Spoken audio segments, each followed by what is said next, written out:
Manong, ano bang sasabihin niyo sa akin? Tsaka bakit niyo ako pinasunod dito? Mamaya, baka makita pa ako ni tatay dito eh. Ganito kasi yan. Kapag hindi ka nag-aral ng mabuti at hindi mo sinunod yung mga magulang mo, mapapariwara ang buhay mo. At hindi magiging maganda ang buhay mo sa future. Manong, paano niyo naman nalaman yung buhay ko sa future? Huwag niyo pangunahan. Hindi ako magiging mahirap dahil lang sa hindi ako nakapag-aral na mabuti. Alam ko, dahil nakikita ko ang future mo. Gusto mo, ipakita ko sa'yo. Manong, nagpapatawa ka ba? Paano mangyayari yun? Sige nga, ipakita mo nga sa akin. O sige, kumapit ka sa akin. Ganda ba, Manong?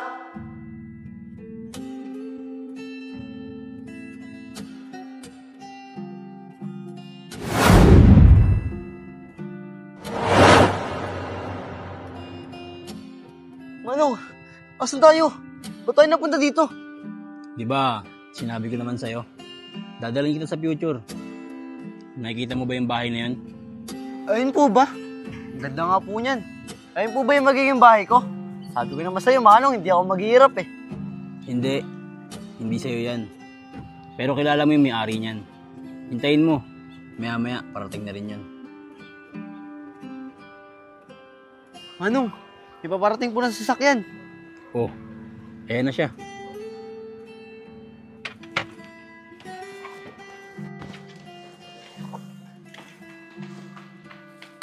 Mukhang mayaman nga. Eh, Manong, sino yan?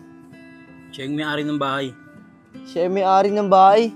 Eh, Manong, sabi mo sa akin, kilala ko yung may-ari ng bahay na yan. Eh, di ko naman kilala yan eh. Oh, hello. O sige, umuwi lang ako saglit sa bahay. Babalik din ako mamaya sa office. O sige. Manong, sino ba talaga siya? Siya si Enchong. Ha? Si Enchong? Manong, iyaman na Enchong ah. Tama ka dyan. Masipag kasi siyang mag-aral at sinikap niya makatapos. Kaya nakahanap siya ng magandang trabaho. Kaya maganda na yung buhay niya ngayon. Mayaman na pala si Enchong. Pero Manong, sigurado ako. Mas naging mayaman ako dyan kay Enchong. Tama ba ako, Manong? Malalaman natin yan. Tara, sumunod ka sa akin. Excited na ako. Sigurado ako, mas mayaman ako kay Enchong. Tara, dito tayo. Manong, bakit dito? Parang squatter naman itong lugar na to. Saan ba talaga ako dadalhin? Basta, sumunod ka lang.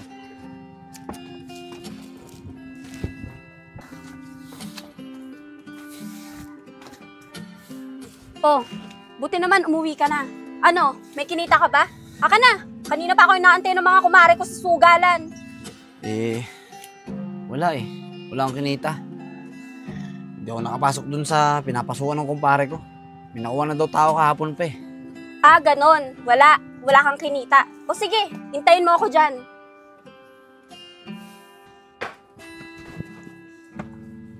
Bata, nandito na tayo. Manong, anong ginagawa natin dito? Basta, tumingin ka lang.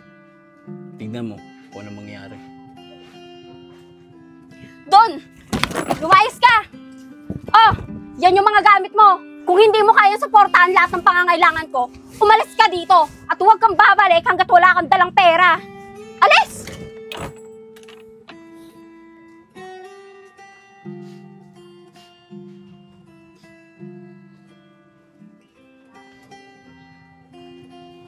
Manong, sino siya? Kawawa naman siya. Pinilayas siya ng asawa niya. Vince, ikaw yan. Ano? Ako yan? Paano nangyari yun? Ganyan lang mangyayari sa'yo pag hindi mo inayos ang pag-aaral mo. Manong, totoo ba yung sinasabi mo? Oo, Vince, totoo yun. Tara, sundan natin siya.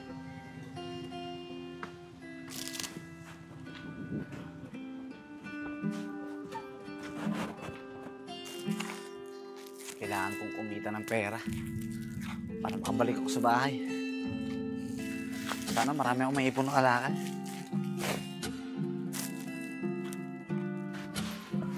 Manong, saan siya nagpunta? Ayun siya. Ano? Nangangalakal siya? Oo, Vince, nangangalakal ka. Dahil wala ka namang ibang alam na trabaho eh. Dahil di mo inayos yung pag-aaral mo. At hindi ka nakatapos. Tara, Sundan pa natin siya.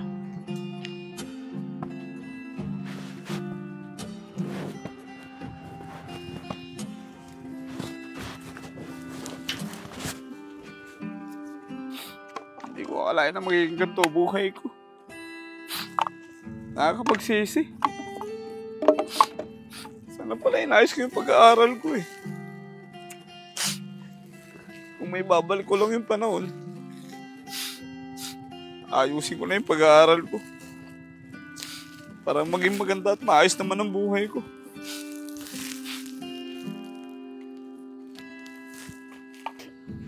Manong, ang hirap po pala ng buhay ko sa future. Akala ko, magiging okay yung buhay ko. Pero ganyan pala magiging kapalaran ko. Vince, may paraan pa naman eh. Para hindi maging ganyan ang buhay mo. Talaga po, Manong. Paano po? Tulad nga ng lagi ko sinasabi sa'yo, mag-aral ka ng mabuti para maging maganda ang buhay mo. At yung nakikita mo, ganyan lang naman ang magiging buhay mo kapag hindi mo inayos yung pag-aaral mo. Kaya may panahon ka pa para baguhin yung kapalaran mo. Maraming salamat po, Manong.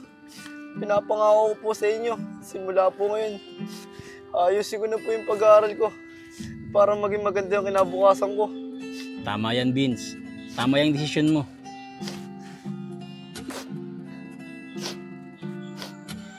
Ganito pala talaga kahirap ang buhay. Kapag hindi ka nakatapos ng pag-aaral.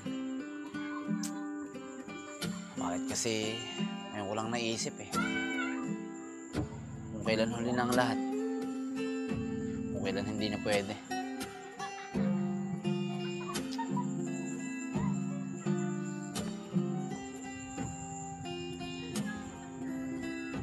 Manong? Manong, ikaw ba yan? Oo, Vince. Ako to. Kamusta ka na? Manong? Long time no see. Ang tagal nating hindi nakita. Kamusta na ang buhay mo ngayon? Okay ka lang ba? Alam mo, Manong, hindi okay eh. Sana pala, makinig ako sa'yo noon. Sana pala, inayos ko yung pag-aaral ko katulad na sinabi mo.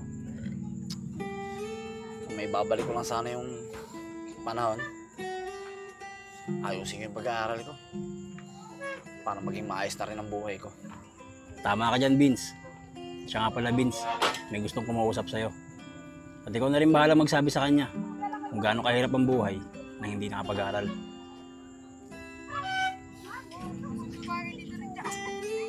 O paano? Maiwan ko na kayo ah. Kayo ng dalawa bahala mag-usap.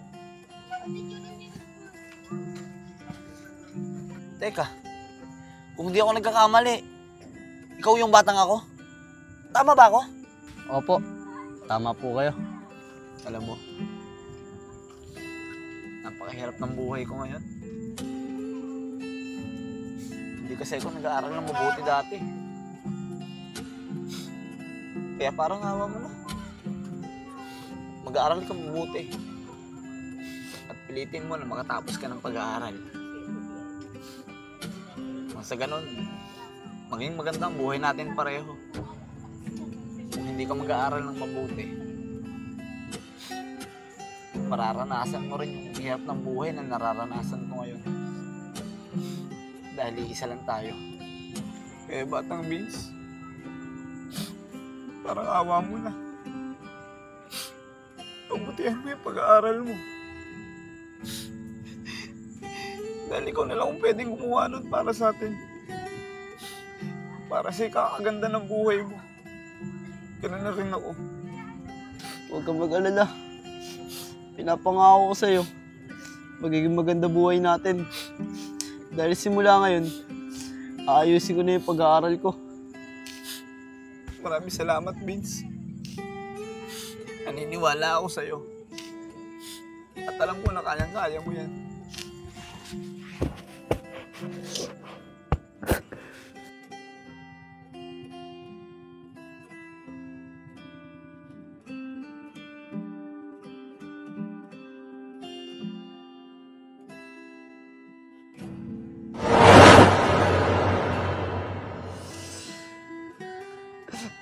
Maraming salamat po, Manong. Hindi po dahil sa pinakita nyo. Siguro po hanggang ngayon, wala pa rin po ako interest sa pag-aaral. Simula po ngayon, pag-aaral na po ako mabuti. Sana nga, Vince. At ito na rin yung pagkakataon mo para baguhin ang buhay mo sa hinaharap. Opo, Manong. Hindi ko na po sasayangin yung pagkakataon na to. Maraming salamat po, Manong. Paano po? Dito na po ako. Sige, palagi kang mag-iingat, Vince. Salamat po ulit, Manong.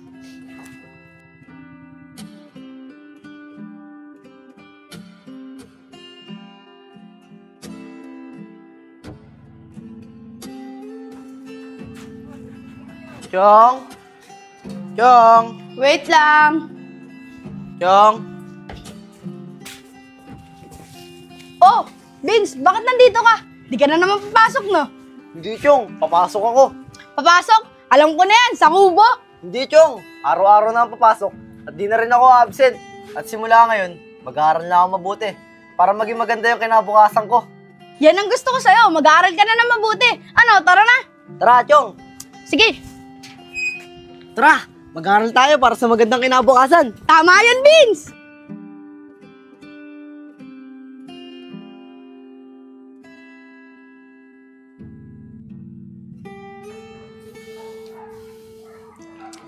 Beans, congrats sa atin. May panibago na naman tayong convenience store. Kaya nga, Chong eh. Buti na lang talaga. Pinagbutihan natin yung pag-aaral natin noon. Kasi kung hindi, baka hindi tayo naging businessman ngayon. Tsaka baka wala tayo ngayon dito. Tama ka dyan, Beans. Buti na lang talaga.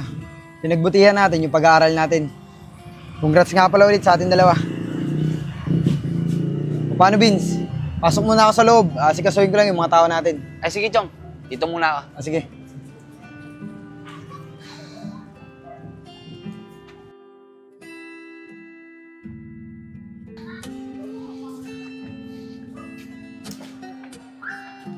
Teka nga. Manong? Manong?